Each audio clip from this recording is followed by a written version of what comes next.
semuanya. Assalamualaikum warahmatullahi wabarakatuh. Selamat datang di video saya.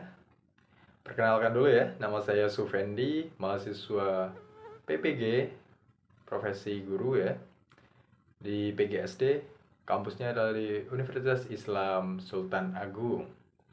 Kali ini saya akan membuat beberapa video tentang pembelajaran-pembelajaran yang saya pelajarin di dalam PPG ini.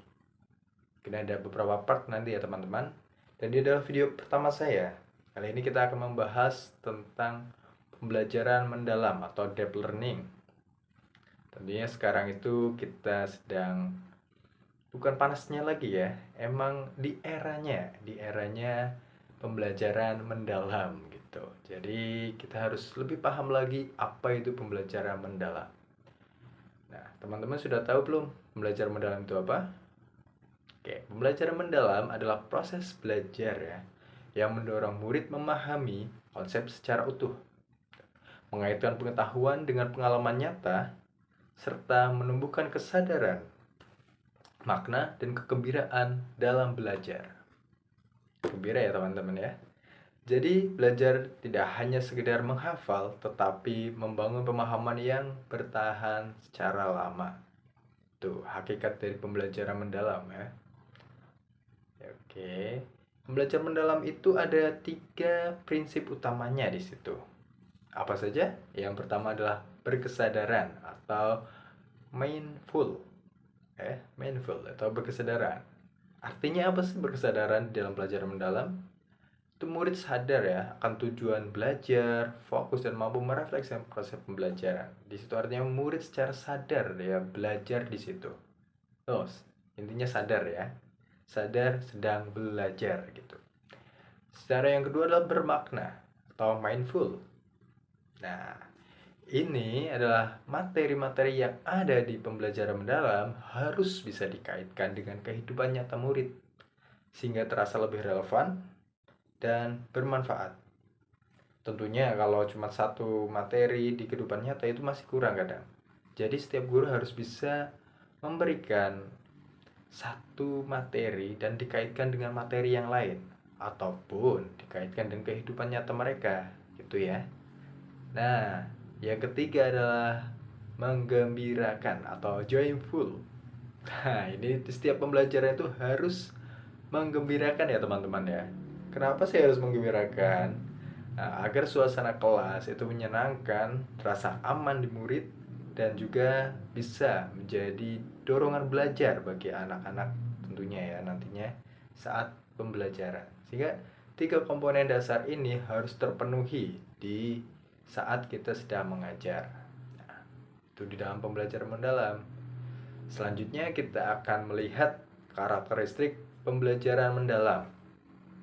Pembelajaran ini berpusat pada murid sama seperti pembelajaran sebelumnya ya. Menekankan pemahaman konsep.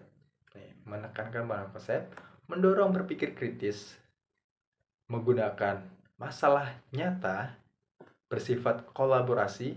Nah, ini ada kolaborasinya serta menumbuhkan kemandirian belajar. Siswa dituntut untuk mandiri ya. Itu adalah prinsip-prinsip dari bukan prinsip maaf ya, tapi karakteristik untuk pembelajaran mendalam. Nah, sebaliknya ada yang disebut dengan pembelajaran dangkal. Kenapa ada pembelajaran mendalam? Karena pembelajaran sebelumnya bisa disebut pembelajaran dangkal? Bukan ya, tapi ada pembelajaran yang secara dangkal. Sehingga pembelajaran mendalam ini diperlukan. Loh, karakteristik pembelajaran dangkal itu seperti apa? Tentunya ya, berfokus atau berpusat pada seorang guru. Nah, yang kedua adalah sukanya menghafalkan atau fokusnya pada hafalan. Tujuannya jangka pendek, minim karakteristik dengan kehidupan nyata. Keterkaitan ya, saya bukan karakteristik, tapi keterkaitan dengan kehidupan nyata. Yang kedua adalah membuat murid pasif atau kurang menyenangkan lah ya. Sehingga pembelajaran mendalam dengan pembelajaran dangkal ini terasa berbeda. Kenapa kita sekarang menggunakan pembelajaran mendalam? Agar proses yang hanya menghafal saja kita bisa berubah menjadi yang lebih bermakna lagi ke depannya ya. Contoh aktivitas pembelajaran mendalam itu seperti apa? Tentunya ada pembelajaran berbasis proyek ya. Nah, pemecahan masalah. Karena dikaitkan dengan kehidupan nyata, kita harus bisa memberikan satu pembelajaran kepada murid yang bisa memecahkan masalah di kehidupan mereka sehari-hari. Diskusi, tentu anak-anak diajak diskusi. Selanjutnya ada refleksi, studi kasus agar anak-anak bisa lebih lebih terbiasa dengan kasus-kasus yang ada di kehidupan mereka gitu. Selanjutnya ada eksperimen, anak-anak diajak bereksperimen tentang suatu hal, mereka dikasih exploit yang lebih biar lebih bisa uh, mencari hal-hal baru yang mereka inginkan seperti itu. Saya debat bisa ya, tentunya dengan debat kita bisa mencari sebuah poin-poin baru di suatu perdebatan. Tentunya jangan yang negatif-negatif, tentu kita ambil yang positif. Karena dalam pelajaran kita harus ambil yang positif. Negatif kita boleh ambil tapi jangan diterapkan gitu. Saya penulisan jurnal secara refleksi itu bisa digunakan untuk model pembelajaran mendalam.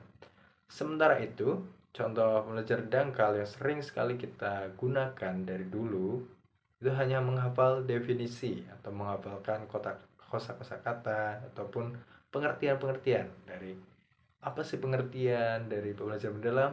Mereka hanya tahu pengertiannya saja tanpa memahami makna tersebut ya.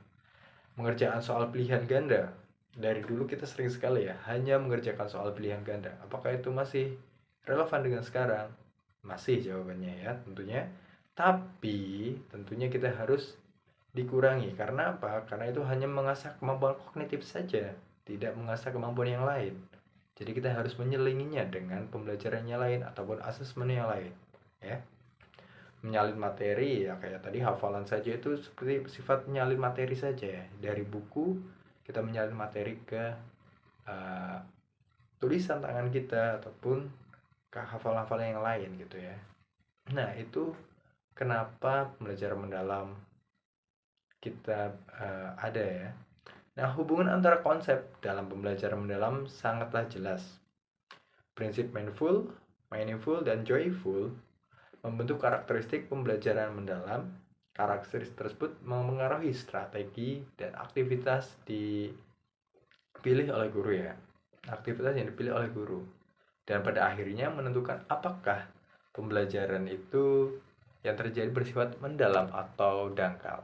Jadi kita sesuaikan strateginya baru kita tahu pembelajaran ini masih dangkal atau sudah mendalam seperti itu. Mungkin segitu aja ya untuk pembahasan pelajaran mendalam yang kita bahas di video ini. Semoga ini bisa menjadi pengantar teman-teman untuk memahami apa itu pembelajaran mendalam.